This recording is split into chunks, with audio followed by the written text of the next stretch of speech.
상 15장 25절로 29절 말씀을 다 함께 합독합니다. 이에 다윗과 이스라엘 장로들과 천부장들이 가서 여호와의 언약궤를 줄거이 메고 오벳 에돔의 집에서 올라왔는데 하나님이 여호와의 언약궤를 맨 레위 사람을 도우셨으므로 무리가 수송아지 7마리와 수양 7마리로 제사를 드렸더라. 다윗과 및 궤를 맨 네 사람과 노래하는 자와 그의 우두머리 그 나니아와 모든 노래하는 자도 다 세마포 겉옷을 입었으며 다윗은 또 배 예봇을 입었고 이스라엘 무리는 크게 부르며 뿔나팔과 나팔을 불며 재금을 치며 비파와 수금을 힘있게 타며 여호와의 언약궤를 메어 올렸더라.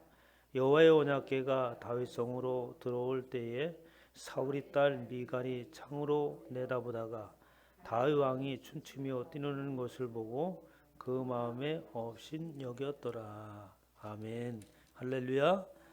시간에 하나님께서 저와 여러분에게 주시는 말씀은 역대상 15장 말씀으로 하나님께서 중심이 된 나라라는 제목으로 하나님의 말씀을 선포하도록 하겠습니다.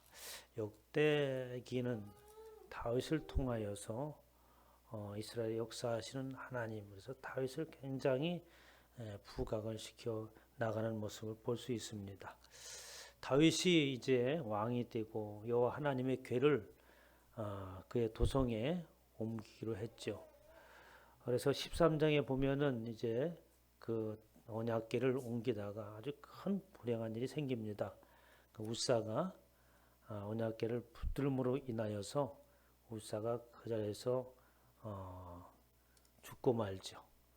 그래서 다윗이 그 언약궤를 옮기는 것이 얼마나 귀하고 또 이 다윗의 이스라엘 나라가 하나님께서 직접 통치하시는 그런 나라로 세워지기를 원했는데 그것이 무산으로 들어가니까 그 비토망음이라고 하는 것은 말할 수 없었습니다. 그래서 11절에 여호와께서 우사의 몸을 찢으심으로 다윗이 노하여라고 이렇게 표현하고 있는데 다윗이 분통을 터뜨렸다고 하는 거죠. 근데 그 분통을 터뜨린 것은 자신의 부족함에 의한 분통이에요. 왜 내가 하나님의 말씀을 다시 한번 주의 깊게 생각하지 않았던가. 하나님께서 정하신 레위 사람 위에는 그 언약궤를 손을 댈 수 없고 그리고 그 언약궤를 운반할 때는 반드시 레위 사람의 어깨에 매서 이렇게 운반하다고 되어 있는데 짐승에 태워서 운반하는 이 경솔함을 자신을 탓하고 자신에게 분통을 터뜨리는 거죠. 어떻게 이렇게 의욕만 앞서다가 이런 실수를 했는가 하고 다윗이 통탄을 하는 장면이 나옵니다. 우리가 무슨 일을 할 때도 의욕이 너무 앞서게 되면 우리가 근본적으로 해야 될, 지켜야 될 규정들을 잃어버릴 때가 있죠. 역시 신앙생활도 마찬가지라고 볼 수 있습니다. 우리가 교회 일에 의욕적이고 하는 건 다 좋습니다만, 그러나 우리의 신분이 하나님의 백성된 자로서 예수 그리스도의 형상을 드러내는 모습 속에서 모든 일들이 진행되어야 됩니다. 복음을 전하는 것도 일에 열심을 내는 것도 그 모든 일들이 바로 하나님과 동행한 자의 모습 또 예수 그리스도의 형상을 나타낸 모습 속에서 그 일을 행할 때에 그 모습이 정말 아름다운 거죠. 그러나 또 교회를 하면서도 그렇게 자신을 드러내려고 하고 의욕을 애쓰고 자신의 스스로 어떤 것을 이루기 위해서 아주 몸부림치는 사람들을 가끔 봅니다. 그런 분들은 쉽게 넘어집니다. 그래서 나를 드러내는 것이 아니라 바로 여호와 하나님의 영광을 드러내는 저와 여러분 되시기를 주님의 축원합니다. 다윗의 실수가 바로 그런 모습이었습니다. 그렇게 이제 언약궤를 메우다가 실수를 하다 오벳 에돔의 집에 3개월 동안 있는데 그 3개월 짧은 동안 있는 중에 오벳 에돔 집이 하나님의 큰 축복을 받았다라고 하면서 3장 14절에 이렇게 마무리하고 이제 14절에 넘어가는 거죠. 곧 그 얘기 뭐냐면 이 언약궤라고 하는 것은 하나의 상징물로서 이렇게 상징물뿐만 아니라 하나님의 이름 그 자체인 거예요. 하나님의 임재하심 그 자체인 거죠. 그렇기 때문에 오벳에돔이 그 언약궤를 모셨을 때에 그 집이 복을 받을 수밖에 없는 거죠. 바로 하나님께서 그 가정에 임재하셨다는 증거로서 그 오벳에돔의 집에 축복을 하나님께서 내리십니다. 그리고 나서 이제 14장으로 넘어가면서 이제 그 언약궤 이야기를 잠시 내려놓고 이제 다윗 왕이 예루살렘 성을 건축하고 그리고 이제 자신을 이스라엘 왕으로 삼은 줄 깨달았더라라고 2절에 이렇게 말합니다. 그것은 어느 날 내가 갑자기 하나님께서 나를 이스라엘 왕으로 세우셨구나 이렇게 깨달은 것이 아니라 지금 14장 1절 2절이라고 하는 것은 다윗 왕의 통치 기간이 많은 세월을 흐른 기간이에요. 그러니까 뭐냐면 다윗 왕이 내가 처음에 하나님께서 사무엘을 통하여서 기름 붓고 이스라엘 왕으로 세울 것을 하나님께서 말씀하시고 보여주셨지만 그러나 그것이 실현되는 것들이 바로 내가 왕으로 통치하고 이스라엘을 이끌어 나가는 그 모든 과정 가운데 하나님께서 나를 이스라엘 왕으로 세웠다고 하는 것을 점점점 깊이 깨달아가고 확인하였다 이런 말입니다. 그렇게 하면서 조금 3절에 보면 우리가 의아하는 이야기를 꺼내고 넘어가면 3절에서 7절에 보면 잠깐 다윗의 가족에 관한 이야기를 하고 넘어가는 거예요. 근데 이 이야기를 들어보면은 다윗이 예루살렘에서 또 아내들을 맞아 다윗이 다시 아들들과 딸들을 맞았으니 라고 이렇게 얘기합니다. 여기서 뭔가 우리는 조금 의아한 점을 찾아야 돼요. 왜냐하면 하나님께서 이스라엘 백성들이 하나님 우리나라도 이 왕이 있어야겠습니다. 한 나라를 구성해서 왕이 있어서 다스려야겠습니다. 통치하도록 해주시겠습니다. 지금 그 주위에 많은 나라들은 이미 군주국가를 형성하고 그리고 많은 군대를 가지고 강력하게 이렇게 한 국가로서 성장해 나가는데 우리만 이게 뭡니까? 이런 식으로 하나님을 불신하면서 하나님의 직접적인 통치를 거부했죠. 그러나 하나님께서는 그것을 들어주십니다. 언젠가는 저들이 그것을 요구할 것을 아셨죠. 그러면서 이스라엘 백성에게 당부를 하죠. 너희는 한 국가가 되거들라. 왕은 아내를 많이 두지 말라. 또 군사와 또 말들을 많이 두지 말라. 뭐 이런 이제 몇 가지 당부의 말씀을 들었는데 다윗이 예루살렘에서 이제 어떻게 또 아내들을 맞이했다라고 얘기합니다. 그런데 그 아내들을 맞이해서 자녀들을 낳은 것을 보면은 한 사람을 빼놓고 얘기를 하는 거예요. 왜냐하면 그 다윗의 맏아들들을 빼놓고 얘기하는 겁니다. 2절부터 보면 예루살렘에서 낳은 아들들의 이름은 삼무아와 소박과 나단과 솔로몬과 이렇게 얘기하면서 이 밧세바의 출생서부터 이야기하고 그리고 그 뒤에는 누구의 소생인지 알지 못하는 자녀들의 이름을 거론을 하고 있는 거예요. 그러면 무슨 얘기를 하고 넘어가고자 하는 거냐면 이렇게 하나님께서 세우신 다윗 왕도 그가 완벽한 자는 아니었다. 그래서 이제 이야기하면서 하나님이 절대적인 주권과 인도하신 가운데 다윗이 왕으로서 이스라엘을 통치하게 되었다라는 이야기를 이제 간접적으로 이렇게 하고 넘어갑니다. 그러면서 이제 다윗이 여호와 하나님을 어떻게 그렇게 온전하지 못하는 왕이었지만 다윗이 하나님을 전적으로 의지함으로 인하여서 적군들을 물리칠 수 있었고 나라가 확장되고 강성한 통일 국가를 이룰 수 있었다 하는 예를 두 가지를 들죠. 바로 블레셋 군대가 블레셋이 쳐들어왔을 때 두 번의 연거푸 쳐들어왔을 때에 다윗이 하는 이야기가 뭐냐면 여호와 하나님 앞에 묻는 거였어요. 그러니까 모든 일들을 여호와 하나님 앞에 묻고 하나님께서 말씀하신 것을 따라서 행하고 그리고 가라면 가고 가지 말라면 가지 아니하고 그의 중심에는 오직 여호와 하나님이 그의 중심 가운데 있는 사람이었다. 그래서 어떻게 블레셋 군이 쳐들어왔을 때 여호와 하나님께 묻죠. 우리가 올라가야 되겠습니까? 올라가지 말아야 되겠습니까? 첫 번째 침략했을 때는 너희가 올라가라. 내가 저들을 너희 손에 붙여주겠다라고 이렇게 말씀을 하시죠. 그런데 두 번째 왔을 때는 하나님께서 올라가지 말고 기다리고 매복을 하라 라고 하면서 하나님께서 신호할 때 그때 이제 블레셋군을 치라라고 이렇게 명령을 하시면서 하나님께서 한마디 말씀을 하시는 것을 볼 수 있습니다. 15절에 보면 뽕나무 꼭대기에서 걸음 걷는 소리가 들리거든 곧 나가서 싸우라. 하나님께서 나가 싸우라는 하나의 신호 같은 것이죠.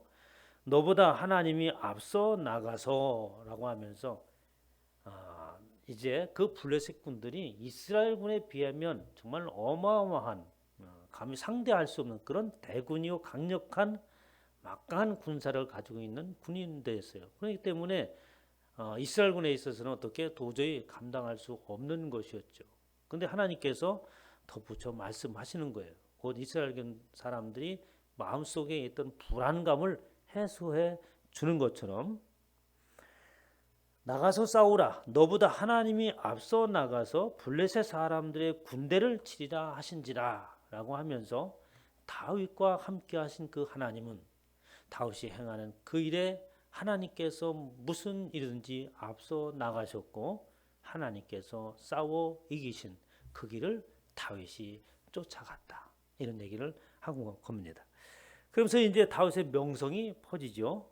그리고 나서 이제 오늘 15장에는 말씀 다윗이 또다시 이제 언약궤를 이제 다윗 도성에 안치하려고 하는 장면이 오늘 본문의 말씀이에요. 그러나 그 14절 보면 아주 엄청난 시간이 많이 흐른 것 같잖아요. 그렇지만 3개월입니다. 그러면 그 3개월 안에 일이 다 벌어진 거냐? 아니에요. 그러니까 무슨 얘기를 하고 있는 거냐면 다윗이 이렇게 그의 생애에 부족하지만 그의 중심에는 여호와 하나님이 있었다. 그래서 모든 것들을 하나님 앞에 묻고 하나님의 명령에 순종하면서 이 나라를 통치해왔다. 그렇기 때문에 그의 중심에는 어떻게 여호와 하나님이 있고 그리고 그가 세우고 다스리는 나라는 다윗은 내가 다스리는 것이 아니라 여호와 하나님께서 직접 통치하시는 신정 국가로서 이 나라가 세워져야 되고 그럴 때마다 이 나라가 강성해질 수 있다라는 말이죠. 그래서 이제 다윗이 그 법궤를 옮기려고 하는 겁니다. 1절에 다윗이 다윗성에서 자기를 위하여 궁전을 세우고 또 하나님의 궤를 둘 곳을 마련하고 그것을 위하여 장막을 치고 그리고 나서 이제 다윗궤를 올리기 시작을 하죠. 그런데 오늘 2절에 보면 다윗이 이르되 레위 사람 외에는 하나님의 궤를 맬 수 없나니 라고 얘기합니다. 지난 13장에서 이 레위 사람이 아닌 사람들이 법궤를 메고 옮기다가 큰일을 당해서 그런 거구나 라는 의미를 더하여서 뭐냐면 하나님이 구별하지 않은 자는 절대로 어떻게 법궤를 맬 수 없다고 하는 것을 아는 거죠. 하나님이 구별한 자만이 법궤를 맬 수 있다라고 하는 것은 아주 큰 의미를 가집니다. 바로 법궤라고 하는 것은 하나님의 이름 그 차에 하나님 자체라고 하는 거죠. 그러니까 하나님과 가까이 할 수 있는 자라는 의미도 되는 거예요. 그 법궤를 맨다고 하는 것은 가까이 있는 거죠. 그러니까 하나님과 가까이 할 수 있는 자는 아무도 없다. 오직 하나님께서 구별하고 명하신 그 자만이 하나님과 가까이 할 수 있다고 하는 것을 다윗이 분명히 인식을 한 겁니다. 그래서 이는 여호와께서 그들을 택하사 여호와 궤를 메고 영원히 그를 섬기게 하셨습니다. 그 어떤 인생도 하나님 앞에 가까이 그 여호와를 궤를 맬 수 없다고 하는 것을 분명히 알게 되는 것이고 그것은 바로 저와 여러분의 모습입니다. 하나님과 가까이 할 수 없는 처지에 놓여 있는 모든 사람들을 지칭하고 있다고 할 수 있는 거죠. 그러면서 오늘 보면서 14절에 보면 이에 제사장들과 레위 사람들이 이스라엘 하나님 여호와의 궤를 메고 올라가려 하여 몸을 성결하게 하고 모세가 여호와의 말씀을 따라 명한 대로 레위 자손이 채에 하나님의 궤를 메어 어깨를 매니라 라고 하면서 이제 법궤를 맨다고 하는 것 자체 하나님이 레위 자손에게 법궤를 매게 해서 맨다고 하는 단순한 것이 아니라 하나님 앞에 가까이 갈 수 없는 인생들을 하나님의 임재의 상징 그 법궤를 메고 갈 수 있도록 택하셨는데 그렇다고 해서 덥석덥석 하나님께 가까이 나가는 것이 아니라 우리에게는 하나님 앞에 나갈 수 있는 어떻게 행위가 있어야 되겠죠. 바로 우리 성결하게 하는 겁니다. 무엇으로? 말씀을 통해서 우리는 하나님 앞에 성결해 나가는 거죠. 예수 그때 보혈의 피를 의지하고 그분의 십자가의 공로를 어떻게 믿음으로 인하여서 우리는 성결한 몸이 되어지고 그리고 하나님 앞에 나갈 수가 있게 되는 겁니다. 이렇게 다윗은 그 본질의 뜻이 무언가를 이제 분명히 알게 되죠. 그래서 레위 사람들에게 너희가 택함을 받았고 그 법궤를 맬 수 있는 자격이 있지만 이제 너의 몸과 마음을 성결하게 하라. 그리고 말씀을 따라 명령한 대로 그 궤를 메고 이제 옮기기 시작을 합니다. 역대상 16장 14절에 보면 그가 법궤를 옮기며 그의 심정이 무슨 마음을 품고 있었는가라고 하는 것을 알 수 있는 말씀이 있어요. 그런 여호와 우리 하나님이시라 그의 법도가 온 땅에 있도다라고. 그럼 법도가 온 땅에 있다라고 하는 그의 법도라고 하는 것은 하나님의 법이죠. 이 나라에는 무슨 법이 있습니까? 대한민국의 헌법이 있고 그 헌법에는 법률들이 제정되어 있는 거잖아요. 왜? 이 나라의 통치자에 의해서 통치를 받을 때는 저와 그 법에 준하여서 사는 것처럼 이 말씀은 뭐냐면 이스라엘은 바로 여호와 하나님께서 법을 내리시고 그 하나님의 법에 의해서 통치를 당하며 다스림 속에 살아가는 자다. 그것이 바로 우리 이스라엘이다 라고 하는 다윗의 고백입니다. 그래서 여호와 우리 하나님이시라 그의 법도가 온 땅에 있도다. 이렇게 여호와 하나님의 법이 하나님의 다스림과 통치하심이 이 땅에 실현되기를 원하는 것이 바로 다윗이었죠. 그런데 이 땅에 여호와 하나님의 나라가 실현된다라고 하는 것은 다윗이 시도를 했지만 영원토록 이 땅에 하나님의 나라가 실현되는 것은 불가능합니다. 하나님께서 때를 정하시고 그 마지막 때가 되기 전에는 우리 인간의 힘으로나 그 어떤 방법으로 그 시기를 앞당길 수도 또 찾아낼 수도 없는 것이요. 하나님의 온전한 통치하심이 있는 나라는 하나님께서 정하신 때만이 돼야지 되는 겁니다. 그렇다고 해서 영원토록 그 나라와 때를 우리가 알지 못하느냐? 아닙니다. 예수 그리스도께서 이 땅에 오셨을 때에 하나님의 나라가 임하는 모습을 보죠. 그래서 이 땅에는 이미 하나님의 나라가 임하였습니다. 그 하나님의 나라는 어디서부터 시작되어지느냐? 예수 그리스도의 임하심과 그 예수 그리스도께서 우리 안에 계심을 통하여서 하나님의 나라가 세워지는 줄 믿으시기 바랍니다. 각 사람마다 예수 그리스도 안에 있는 자들은 하나님의 나라요. 그렇다면 하나님의 다스리심과 통치하심 가운데 있는 자예요. 그래야지만이 어떻게 하나님의 나라요, 하나님의 말씀 안에 산다고 할 수 있는 거죠.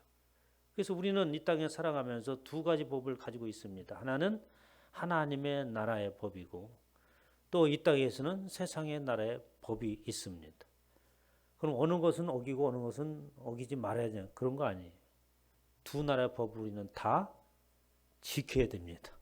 왜? 육신을 가지고 있기 때문에 육신에 관계된 나라에 보면 이 나라의 법을 지켜야 되죠. 영적인 관계 속에 있을 때는 어떻습니까? 우리 하나님의 나라의 법을 따라야 됩니다. 이렇게 해서 우리는 그 하나님의 나라의 법에 의하여서 그 다스림과 통치하심 속에서 있으면서 세상에 살아가는 지혜를 얻게 되는 거예요. 그러므로 세상에 있는 나라의 법과 통치를 어떻게 뛰어넘을 수 있는 사람들로서 존재할 수 있습니다. 그렇잖아요. 우리는 그 나라의 법에 의해서 조처를 받고 있지만 그러나 어떤 때는 우리로 하여금 어떻습니까? 불의한 우리가 신앙생활하기 어려운 상황 가운데 있는 일들이 벌어지기도 하잖아요. 그럴 때 어떻게 우리가 어떤 마음이 생깁니까? 어느 법이 우선인가라고 하는 기준이 정해지게 되고 하나님의 나라의 법에 의해서 담대하게 또 살아갈 때에 하나님께서는 저와 여러분들을 이끄시는 줄 믿으시기 바랍니다. 이렇게 하나님의 나라 법과 세상의 나라 법을 공존하면서 우리는 그 지혜 가운데 살아갈 수 있는 겁니다. 26절에 보면 하나님 여호와의 궤를 맨 레위 사람을 도우셨으므로 이 법궤를 옮길 때에 하나님이 언약궤를 맨 사람을 도우셨다라고 이렇게 이야기합니다. 앞에 말씀드린 그 택함 받은 자와 같은 맥락을 이루는데 바로 뭐냐면 하나님의 도우심이 없이는 절대로 언약궤를 옮길 수 없다는 것을 아는 거죠. 그러니까 하나님의 법궤를 그리고 하나님 앞에 가까이 갈 수 있는 것은 바로 하나님께서 택함을 받은 자만이 가까이 갈 수 있는데, 그렇다고 해서 그 사람이 다윗이 아까 언급했던 것처럼 예루살렘에 오자 많은 첩들을 거느리고 또 자녀를 낳아서 하나님의 말씀을 잃어버리고 연약한 모습을 보였던 것처럼 하나님의 택함 받은 자라고 해서 그가 절대적인 하나님의 지지를 받고 또 의를 행한 자로서의 모습 속에서 그 언약궤를 맬 수 있었던 것이 아닙니다. 그래서 택함 받은 자라 할지라도 하나님의 보호하심과 자비하심이 아니면 그 법궤를 옮길 수가 없다는 얘기예요. 그래서 하나님의 언약궤를 맨 레위 사람을 도우셨으므로, 긍휼을 베푸시고 은혜를 베푸시고 용납하셨으므로 하는 말입니다. 저와 여러분과 마찬가지 아니겠어요? 우리가 예수 그리스도로 인하여서 구원을 받았다고 여기 앉아 있지만 우리의 삶의 모든 영역에서 보면은 하나님이 용납하시고 또 긍휼히 여기시고 자비를 베푸심 가운데 우리가 이곳에 앉아 있는 줄 믿으시기 바랍니다. 우리 이제 그런 모습, 아주 적나라하게 인간의 모습을 지금 이야기를 하고 있어요. 그러면서 이제 다윗이 그것을 알자 이 법궤를 옮길 때 얼마나 신중을 기하는지 모릅니다. 사무엘하 6장 13절에 보면 사무엘하 6장에 보면 똑같은 내용을 지금 이 역대상에서 다시 이야기를 하고 있는데 거기서 무슨 얘기를 하고 있느냐면 사무엘하 6장 13절에 여호와의 궤를 맨 사람들이 6걸음을 가매. 다윗이 이 과거에 우사가 그 법궤를 잘못 잡으면서 즉사한 사건이 있었잖아요. 이것은 다윗의 한 사람의 죽음으로서 끝난 문제가 아니라 이스라엘이 하나님의 통치 가운데 서여지느냐 안 세워지느냐, 또 다윗이 영원토록 하나님의 은혜를 받고 이 나라를 통치하느냐 통치할 수 없느냐라는 기로에 서 있는 거예요. 그러니까 다윗이 이 법궤를 옮기면서 얼마나 신중을 기하겠습니까? 6걸음을 걸었다고 얘기해요. 그러니까 그 6걸음을 걸을 때 여러분 상상을 해보십시오. 어떻게 걸었겠어요? 요즘 오징어 게임 보니까 우리 게임 무슨 게임이 있습니까? 무궁화꽃이 폈습니다. 무궁화꽃이 폈습니다 할 때는 걸음을 빨리 가까이 가잖아요. 그렇게 6걸음을 뛰었겠습니까? 한 걸음 한 걸음 내디딜 때마다 이 하나님이 이게 우리가 법궤를 잘못 옮겨서 우사같이 이러한 그 하나님의 진노를 받지 않을까, 아주 신중하게 한 걸음 한 걸음 뛰었지 않겠어요. 그러니까 6걸음이라고 얘기했지. 얼마나 신중을 기하고 있는가라는 것을 알 수 있습니다. 우리가 성경에 기록된 내용들은 실제적인 역사적인 사건이죠. 이런 내용들은 바로 뭡니까? 하나님이 실제 하시는 존재다. 상상 속에서나 보이지 않는 하나님이라고 해서 우리가 마음대로 생각하는 그런 분이 아니라 역사 속에서 실제 하시고 간섭하시고 개입하신 그 하나님의 모습을 역력히 읽을 수가 있는 거죠. 이렇게 다윗이 여호와의 궤를 맨 사람이 6걸음을 가매 다윗이 소와 살찐 송아지로 제사를 드리고, 그것은 뭐냐면 6걸음을 옮기고 나서 안심을 한 거죠. 이제 여호와 하나님께서 법궤를 옮기는 것을 허락하시는구나.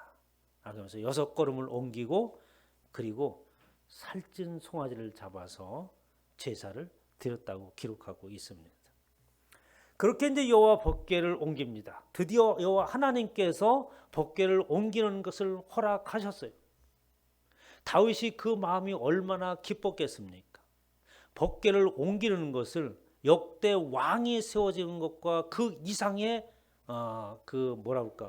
웅장한 행사를 치러요. 27절에 보면 다윗과 및 법궤를 맨 사람과 노래하는 자 성가대를 앞세우고 모든 사람들이 예복을 입고 그리고 온갖 악기를 다 동원합니다. 이스라엘 문은 크게 부르며 뿔나팔과 나팔을 불며 재금을 치며 비파 소금을 힘있게 타며 여호와 언약궤를 메어 올렸더라라고 하면서 모든 사람들이 악기를 동원하고 춤을 추며 뒤따라오는 수많은 사람들이 함성을 지르면서 여호와의 칭호를 부르지요. 그것은 마치 왕이 세워질 때 하는 똑같은 모습입니다. 열왕기상 1장 34절에 보면 솔로몬 왕이 세워질 때 그런 일이 있었죠. 제사장 사독과 선지자 나단은 그에게 기름을 부어 이스라엘 왕을 삼고 너희는 뿔나팔을 불며 솔로몬 왕은 만세수 하옵소서라면서 악기를 동원하는 것은 왕이 취임할 때의 모습이에요. 그러니까 이제 다윗이 법궤를 옮기는 것을 무엇으로 지금 형상하고 있느냐니까 이스라엘의 왕을 여호와 하나님을 이스라엘 왕으로 지금 세우고 있는 장면인 거예요. 본격적으로 여호와 하나님께서 이 나라를 다스려 주옵소서. 다윗이 가지고 있었던 마음의 소망입니다. 그 온 나라가 축제했죠. 다윗뿐만 아니라. 오늘 본 말씀 29절에 보면 짤막하게 미가라고 하는 얘기가 하나 나오죠. 그렇게 축제와 그 엄청난 국가적인 행사를 통해서 여호와 하나님을 왕으로 이제 모셔가는 그 광경을 보는 사람이 있었어요. 창가에서. 누굽니까? 다윗의 아내였죠. 사울의 딸입니다.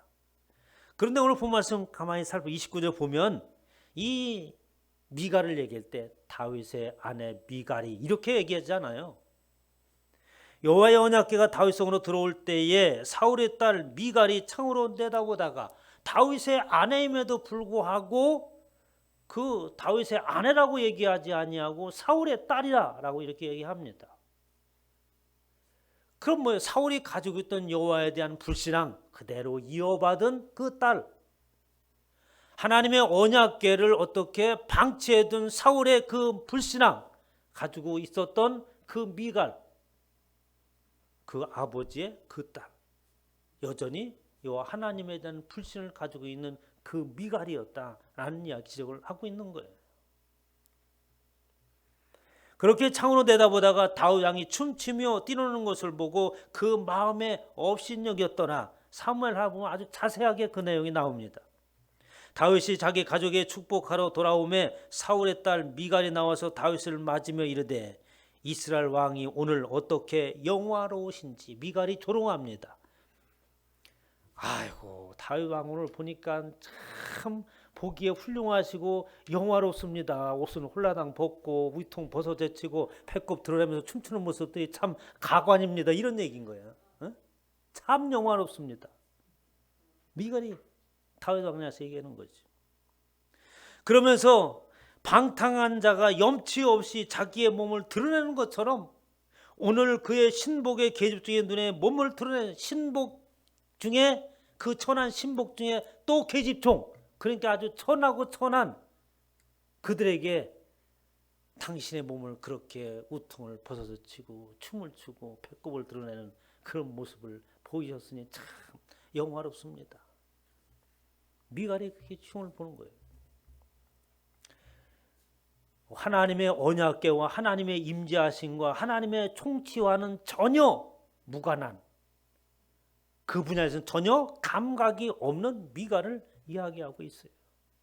한쪽에서는 여호와 하나님께서 드디어 나를 다스리시고 나의 중심 속에 들어오셔서 하나님께서 나를 인도하시고 나는 감격이 있는 사람이 있는가 하면 전혀 그 감격을 못 느끼고 냉랭하게 보여지는 눈앞에 펼쳐지는 현실, 그러니까 왕으로서 채통이 있어야지. 영적인 것은 까맣게 잊어버리고 육적인 생각에 사로잡혀서 보고 말하는 자, 미갈인 거죠. 다윗이 이렇게 얘기합니다. 다윗이 미갈에게 이르되 이는 당신 앞에서 한 게 아니에요. 여호와 앞에서 한 것이라라고 하는 것이죠. 다윗은 뭐냐면 여호와 하나님을 실제적인 하나님, 그리고 그 하나님 앞에 우리의 보잘것없는 인생들, 마치 낮아지고 낮아져서 더 이상 낮아질 수 없는 지경에까지 놓여 있는 자의 어린아이와 같은 그 하나님 앞에 자신의 모습, 거기에서 우리가 무엇을 하나님 앞에 차리고 하나님 앞에 설 이유가 어디 있습니까? 낱낱이 저는 아시는데 그렇게 하나님 앞에 그 어떤 것도 가식이 없는 진정한 기쁨을 그대로 정말 하나님이 내한테 오신다는데 이 거추장스러운 예복을 벗어버리고 춤을 추면서 기뻐하는 것은 여호와 하나님 앞에서 하는 것이다. 우리가 왜 박수치고 찬양합니까? 창조 사람들은 잘 못하죠. 거룩거룩만 하고. 왜 합니까? 저와 기쁨을 여호와 하나님이 나와 함께 하시고 예수 그리스도로 인해서 구원받은 자의 기쁨을 어떻게 감사합니다. 기쁩니다. 거룩거룩 이런 것도 좋지만 기쁨을 소리내로 내고 찬양하고 박수치고 하면 어떻게 그 기쁨이 더해지는 거잖아요. 표현 없는 사랑은 사랑이 아니라고 제가 얘기합니다만 저도 잘 못하더라고 거기는 그런 것들은 없다는데 하여튼 뭐 우리는 그렇게 하나님 앞에 표현 못할 게 없죠. 가식을 벗어버리길 주님 앞에 축원합니다. 내가 이는 여호와 앞에서 한 것이라. 내가 이보다 더 낮아져서 스스로 천하게 보일지라도 내가 말한 바 계집 중에는 내가 높임을 받으려 한지라. 내가 이보다도 더 천하고 더 우습게 보일지라도 난 개의치 않겠다. 응? 세상 사람들은 그럴 겁니다. 참 이해할 수 없는 족속이다. 초창기 초대교회가 세워질 때 사람들이 그랬잖아요. 도대체가 알 수 없는 사람들이에요. 뭘 하는지 알 수 없고 피를 마신다고 하지 않나, 살을 먹는다고 하지 않나, 때로는 모여서 뭐 춤을 추고 박수를 치고 노래하고 이 세상 사람 이해를 못하는 거죠. 이 속에 들어오지 않고는 그 참 기쁨을 알 수가 없는 거예요. 안타까운 거죠. 미갈이 그런 존재였습니다. 다윗은 내가 이보다도 더 천하고 더 낮아진다 할지라도 개의치 않는다. 여호와 하나님 앞에서. 미갈은 어떻게 됐을까요? 사울의 딸 미갈이 죽는 날까지 그에게는 자식이 없었으니라. 다윗이 미갈의 아내를 그 뒤부터 어떻게 쳐다보지 않았다는 거죠. 마태복음 23장 12절 말씀에 누구든지 자기를 높이는 자는 낮아지고 누구든지 자기를 낮추는 자는 높아지리라. 저와 여러분 가운데 하나님이 중심이 되는 나라가 돼서 하나님의 다스림과 통치하심 속에 이런 기쁨과 행복을 누리시는 저와 여러분 되시기를 주님의 이름으로 축원합니다.